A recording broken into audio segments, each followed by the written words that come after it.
An American psychiatrist named Erin Tibet said, "It's not the situation in our lives that cause distress, but rather our will interpretation of those situations."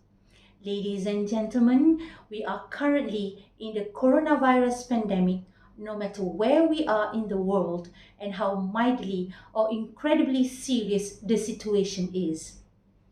Globally, when the pandemic hit us, it brings us to constant uphill climb. There are many changes happening around us. We are forced to lock ourselves at our present location, together or in solitude. This is a time where staying at home saves lives. All of this can be terrifying for some.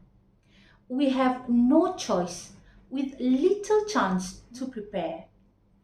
We are left with an overwhelming feeling that so much has been taken away from us. We lost so many of our rituals that we have known, like going to school or work, having drinks at the mamaks, or even going for a holiday.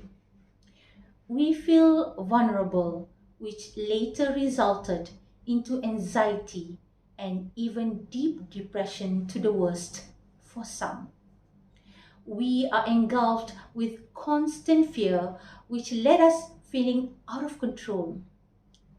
However, instead of giving to the fear and panic, we must do our best to remain calm, be safe, and take good care of ourselves. The need of self-care becomes the major issue, and we need to make it at the top of our priority list.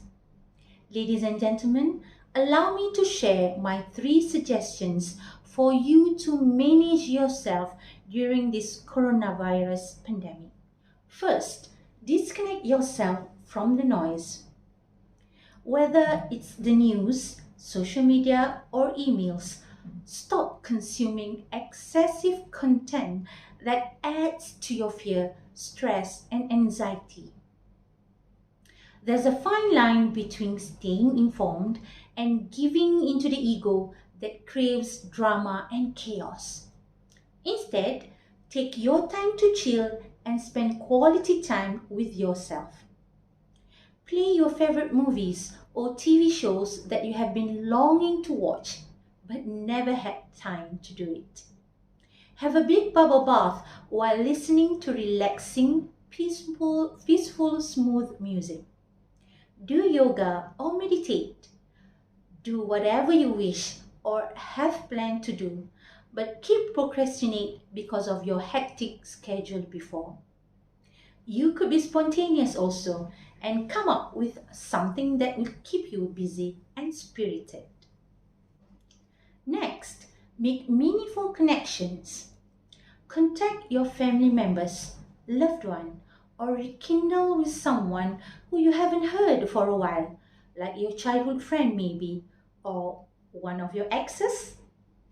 The mean of communication is rapidly evolving, where we are no longer need to be in the same room physically. Distance is no longer an issue.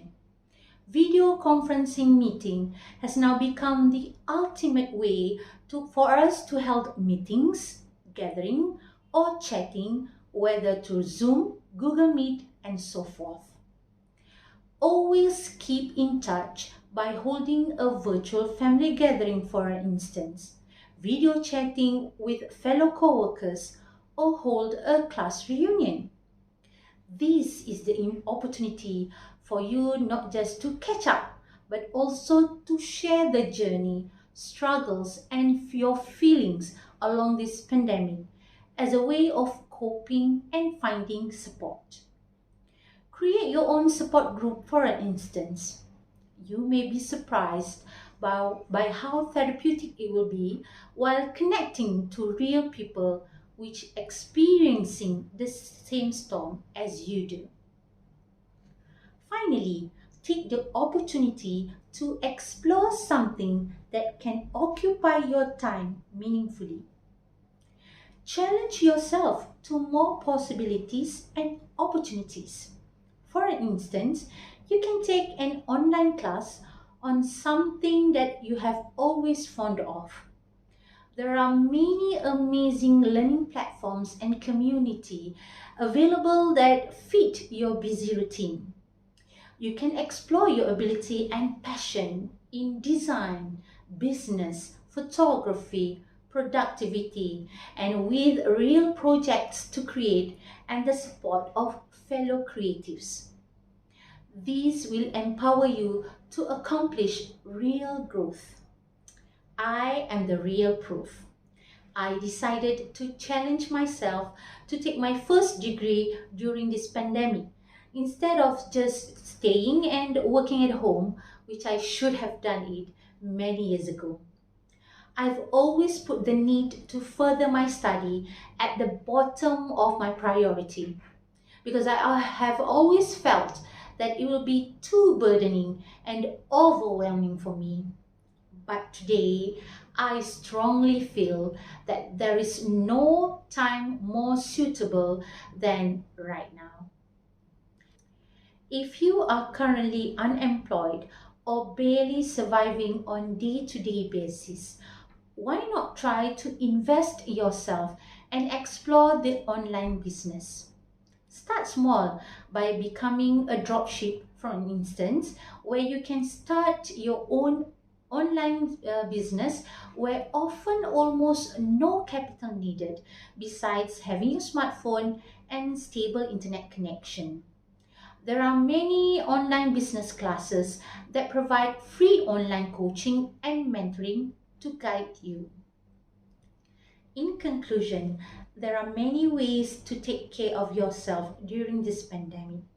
Self-care is the most important thing for us to make it through this tough situation. The key is anything that you do must be fun, interesting, and make you feel alive.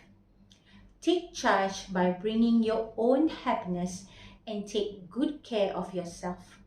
Remember, self-care is now at the top of your priority list. Let your heart lead you with your mind together in peace. When you look back on this time in your life, you may ask yourself, what do you want it to say about you?